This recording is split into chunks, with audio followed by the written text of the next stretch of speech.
Shift4Payment est un fournisseur de solutions intégrées de traitement des paiements et de technologies. L'entreprise connecte les commerçants au réseau de cartes Visa, Mastercard, Discover, American Express et leur fournit une suite de logiciels et de matériel, y compris des systèmes de points de vente, les fameux POS, des logiciels de gestion d'entreprise et des solutions de commerce électronique. Elle se spécialise dans les secteurs complexes comme la restauration, l'hôtellerie, les stades et les loisirs, donc le domaine ici du divertissement de manière générale, donc les concerts, ce genre de choses-là.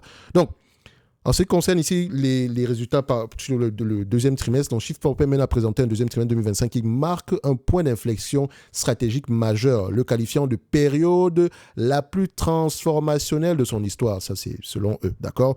L'entreprise a non seulement affiché des résultats financiers records dépassant les attentes avec une croissance robuste de ses volumes et de sa rentabilité, mais surtout finalisé l'acquisition transformatrice de Global Blue financée par une levée de capital de près de 3,3 milliards de dollars. Cette opération couplé à une expansion accélérée en Europe et en Océanie, propulse Shift4 d'un leader nord-américain à un acteur mondial ambitieux. La direction a relevé ses prévisions pour l'année, reflétant une immense confiance. Mais l'entreprise fait face à un défi d'intégration et d'exécution d'une ampleur sans précédent qui constituera le principal déterminant de sa trajectoire de valeur future. En ce qui concerne ici les chiffres de manière globale, pour histoire de décider si Shift4 mérite d'avoir une place dans n'importe quelle watchlist, simple, elle fait déjà partie de ma watchlist, on va le dire comme ça. Donc, croissance des revenus, on aime ça. Croissance ici du chiffre d'affaires, et encore parenthèse, je détiens quelques actions de Shift4, d'accord? Donc, en termes de croissance, donc mon raisonnement peut être que biaisé. Nous avons une croissance des revenus ici, on aime ça. Net income ici, en termes d'augmentation des marges, bon, c'est 6%, c'est rien du tout.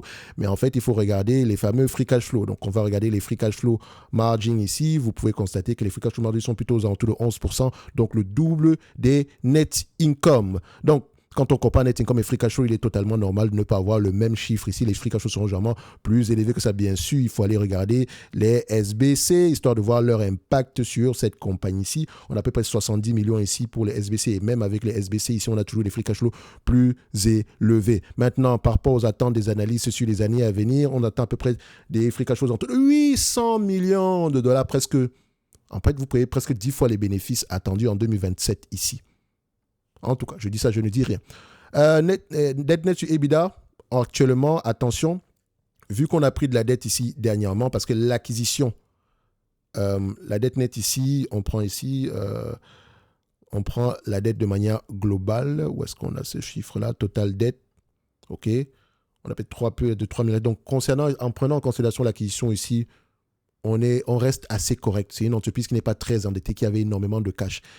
Donc, tout est beau ici pour pouvoir mériter une place dans notre watchlist, n'est-ce pas? Maintenant, en termes de valorisation, ça donne quoi? Combien de fois les bénéfices vous allez payer pour ce genre d'entreprise? Ce genre d'entreprise va se payer aux alentours de 25 fois les bénéfices. Elle reste en hyper-croissance en date d'aujourd'hui.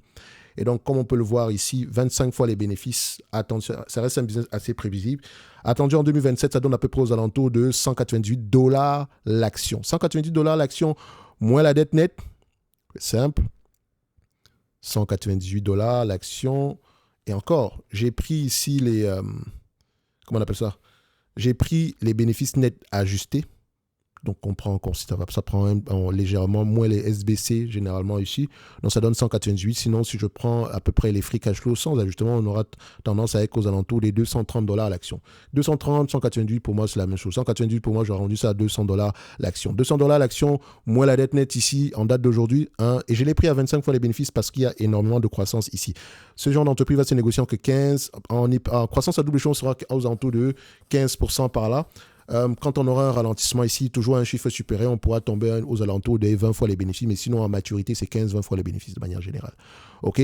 Donc, la dette nette, ça ne vaut même pas la peine que je prenne ça en considération. Elle a les moyens de repayer la dette ici, donc pourquoi ne... Voilà, je mettrai ça à 25 fois les bénéfices. Même si vous situez à 15 fois les bénéfices, ça sera toujours le double du prix actuel. Et donc, vous voyez que le prix actuel est très intéressant. Donc, je mettrai dans ma watchlist $188 l'action. Maintenant, si vous voulez acheter cette compagnie, la première chose à faire, c'est de comprendre ce qu'elle fait. Ici, je vais donner une description sommaire. Mais vous allez voir ici qu'en lisant les rapports financiers, ça va être difficile pour vous de vous demander, mais qu'est-ce qui fait différent par rapport à Worldline? Qu'est-ce qui fait différent par rapport à Fiserv, à Global Payment, à Toast, à, comment on appelle ça encore, Block, Adyen, Stripe. Vous n'avez pas remarqué que toutes ces entreprises dans ce secteur d'activité sont sous-évaluées? Je dis ça, je ne dis rien. Bref, je continue. Alors, on va faire simple. Chez Ford, ticker symbole, c'est FOR. Où est-ce qu'il est? Voilà. 198, 198, bim badaboum, date d'aujourd'hui. Et voilà. Donc, est-ce qu'elle distribue un dividende ici? Non. Mais si elle vous distribue la totalité des bénéfices nets attendus en 2027, par rapport au prix actuel, vous avez un rendement potentiel de 9%. Je dirais même 10% par là. Je pourrais même dépasser 10%. OK? De toute façon, je mettrai 10% dans tous les cas de figure. OK? Et par rapport aux attentes des analystes, est-ce qu'ils sont optimistes de manière générale et ils sont de plus en plus optimistes depuis quelques mois.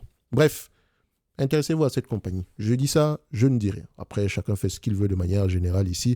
Et nous, on se donne rendez-vous sur les prochaines vidéos. Enfin, on n'a pas parlé ici du nombre d'actions qui augmente.